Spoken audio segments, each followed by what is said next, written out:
प्रिय छात्र, आज हम कक्षा 10 की गणित में जो हमारा 5 चैप्टर है यानी समांतर श्रेणी, उससे संबंधित हम आज कुछ महत्वपूर्ण तथ्यों के बारे में जानेंगे। और वो महत्वपूर्ण तथ्य क्या हैं वो जानते हैं। चलिए वीडियो शुरू करते हैं। तो जो हमारा 5 चैप्टर है यानी समांतर श्रेणी, ये चैप्टर परीक्षा के लिए बहुत ही इम्पॉर्टेंट है। इससे संबंधित जो प्रश्न होते हैं वो परीक्षा में पूछे जाते हैं। अब चलिए हम लोग महत्वपूर्ण तथ्यों के बारे में जानते हैं। तो समांतर श्रेणी कहते किसे हैं? यानी संख्याओं की एक ऐसी सूची जिसमें प्रत्येक पद, ब्रैकेट में लिखा हुआ पहले पद के अतिरिक्त, अपने पद में एक निश्चित संख्या जोड़ने पर प्राप्त होता है को समांतर श्रेणी कहते हैं। समांतर श्रेणी को संक्षिप्त में एपी लिखा जाता है। एपी का मतलब होता है अर्थमेटिक प्रोग्रेशंस, जिसे हम संक्षिप्त में एपी लिखते हैं। एक बार हम फिर से बताएंगे, संख्याओं की एक ऐसी सूची जिसमें प्रत्येक पद यानी पहले पद के अतिरिक्त अपने पद में एक निश्चित संख्या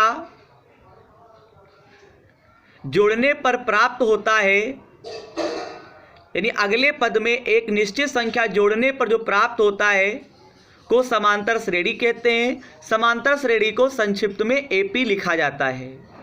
अब हम आपको एक एग्जाम्पल के द्वारा समझाते हैं। जैसे कि यहाँ पे ये संख्याओं की सूची है 2, 4, 6, 8 ... सूची का प्रत्येक संख्या एक पद कहलाता है। यानी कि 2 भी पद है, 4 भी पद है, 6 भी पद है, 8 भी पद है। ये प्रत्येक संख्या एक पद कहलाता है। इसे हम क्या बोलते हैं? पद बोलते हैं। अब बात आती है इस सूची में दूसरा पद, यानी सूची में जो हमारा दूसरा पद है यानी 4, दूसरा पद पहले पद में 2 जोड़ने पर, यानी जो दूसरा पद है वो कब प्राप्त होगा? जब हम पहले पद में हम 2 जोड़ेंगे। बात आती तभी तो हमें दूसरे पद पे 4 प्राप्त होगा। अब बात आती है तीसरा पद, यानी तीसरा पद हमें कब प्राप्त होगा? तीसरा पद हमें तब प्राप्त होगा जब हम दूसरे पद में क्या जोड़ दें? 2 जोड़ेंगे तो हमें तीसरा पद यानी 6 प्राप्त होगा। इसी प्रकार अगर हम आगे बढ़ें यानी चौथा पद, तो चौथा पद प्राप्त करने के लिए तीसरे पद में अगर हम 2 जोड़ेंगे तो हमें यहाँ पे क्या होगा? यानी कि चौथा पद हमें प्राप्त करने के लिए क्या करना होगा? तीसरे पद में हमें 2 जोड़ने पर हमें प्राप्त होगा, यानी 8 प्राप्त होगा चौथा पद। तो सूची मतलब इस सूची को ही क्या कहते हैं? समांतर श्रेणी कहते हैं। आई होप आप समांतर श्रेणी के बारे में जान चुके होंगे कि समांतर श्रेणी किसे कहते हैं। अब चलिए अब हम आगे बढ़ते हैं। यानी अगर हम आगे बात करें सर्वांतर, कॉमन डिफरेंस, जिसको इंग्लिश में बोलते हैं कॉमन डिफरेंस। समांतर यानी कहने का मतलब यह है सर्वांतर, कॉमन डिफरेंस। अब ये कॉमन डिफरेंस क्या होता है वो देखते हैं। वह संख्या या फिर अगर देखा जाए वह निश्चित संख्या जिसे जोड़ने पर सूची को अगली संख्या प्राप्त होती है को सर्वांतर कहते हैं। दूसरे शब्दों में प्रत्येक अगले पद तथा पूर्व पद का अंतर सार्व अंतर कहलाता है। सार्व अंतर धनात्मक, ऋणात्मक, शून्य हो सकता है। सर्वांतर को डी से निरूपित किया जाता है।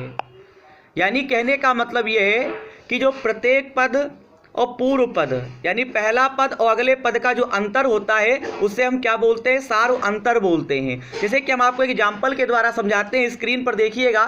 जैसे मान लेते हैं कि यहाँ पे 2 लिखा हुआ है, फिर यहाँ पे 4 लिखा हुआ, ये 6 है। अब ये हमारे पास डॉट है।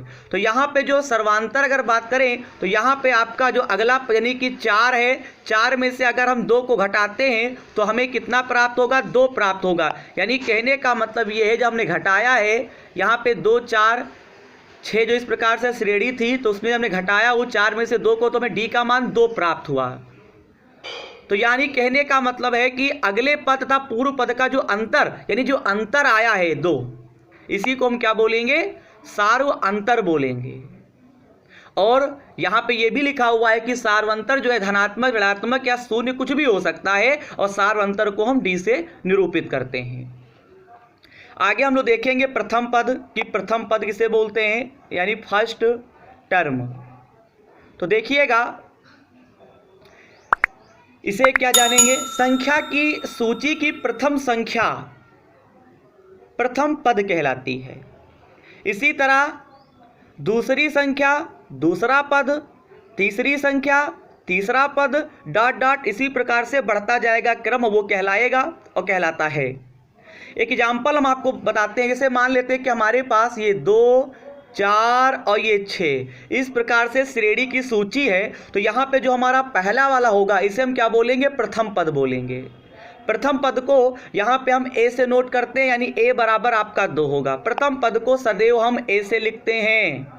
और यहाँ पे जो दूसरा पद यानी 4 दे रखा है इसको दूसरा पद बोलेंगे, और यहाँ पे जो 6 लिखा था श्रेणी में उसे हम तीसरा पद बोलेंगे। इसी प्रकार से आप बढ़ते जाएंगे।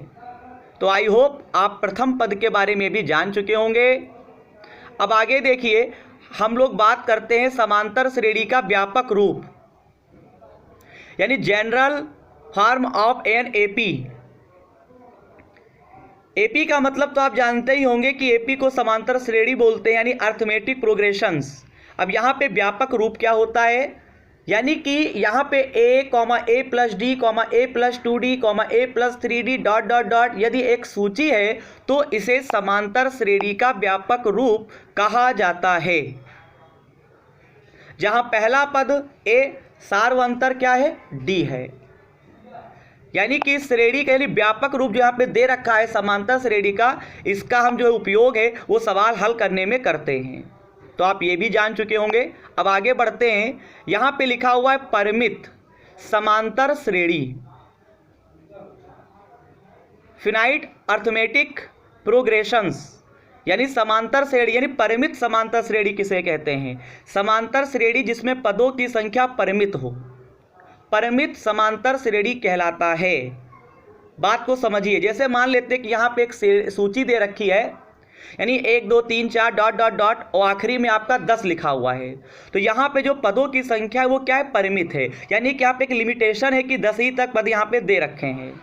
तो इसे हम क्या बोलेंगे, परिमित समांतर श्रेणी बोलेंगे।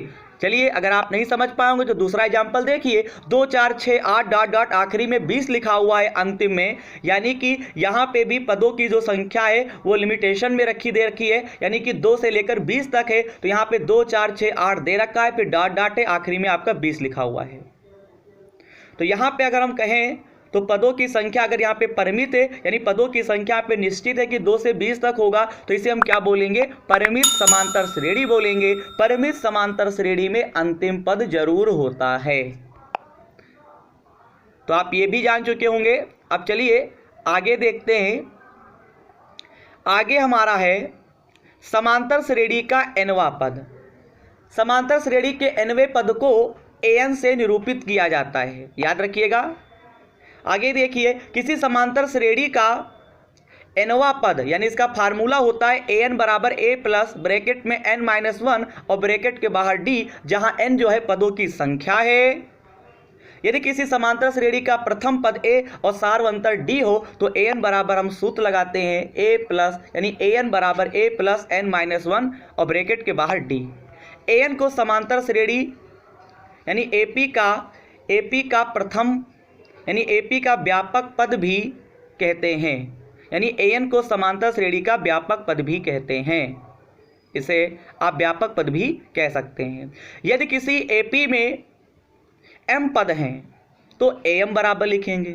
यदि समांतर श्रेणी में m पद हैं तो आप उसे नोटिंग जो करेंगे वो am से करेंगे। इसके अंतिम पद को निरूपित करता है, यानी am जो होगा वो अंतिम पद को निरूपित करेगा, यानी अंतिम पद जो दे रखा होगा उसे हम am से लिखेंगे। अंतिम पद को l द्वारा भी निरूपित किया जाता है, यानी कभी कभी हम l से भी इसकी नोटिंग करते हैं अंतिम पद को। तो आप ये भी सूत्र जान चुके हैं। अब चलिए हम लोग आगे बढ़ते हैं।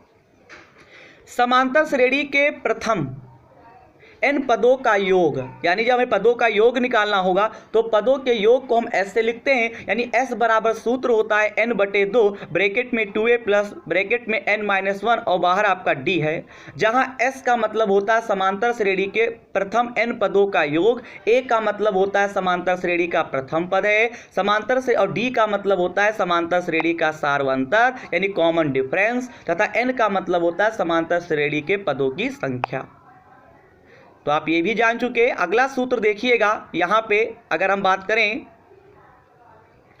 तो अगला सूत्र हमारा ये है, हमें पदों का जब योग निकालना होता है तो s बराबर हम एक सूत्र ये भी लगाते हैं, यानी s बराबर n/2 और ब्रैकेट में a प्लस l। ठीक है, l का मतलब होता है अंतिम पद, मैंने आपको पहले भी जस्ट बताया हुआ था ऊपर। तो s बराबर n/2 ब्रैकेट में a प्लस l, कभी कभी इस सूत्र का भी उपयोग किया जाता है। आगे देखिए समांतर माध्य, यदि a b c अगर समांतर श्रेणी में है तो b बराबर हम a प्लस c बटे 2 हम इसका उपयोग करते हैं, जहाँ b, a तथा c समांतर माध्य कहलाता है। क्या कहलाता है? समांतर माध्य कहलाता है। यानी जो b है वो a तथा c का क्या कहलाएगा? समांतर माध्य कहलाएगा। इस सूत्र का भी हम लोग उपयोग करते हैं। आई होप आज मैंने जो आपका कक्षा 10 की गणित में जो आपका चैप्टर 5 था यानी समांतर श्रेणी, उससे संबंधित मैंने बहुत सारे महत्वपूर्ण तथ्यों के बारे में बताया है, और मुझे उम्मीद भी है कि आपको सारे तथ्यों के बारे में आप अच्छे से समझ गए होंगे। आप लोगों से निवेदन है कि आप मेरे वीडियो को लाइक और मेरे चैनल को सब्सक्राइब और बेल आइकन दबाना ना भूलें, जिससे कि जब भी हम अपने चैनल पर नई वीडियो अपलोड करेंगे और उसका आपको नोटिफिकेशन मिलता रहेगा। धन्यवाद।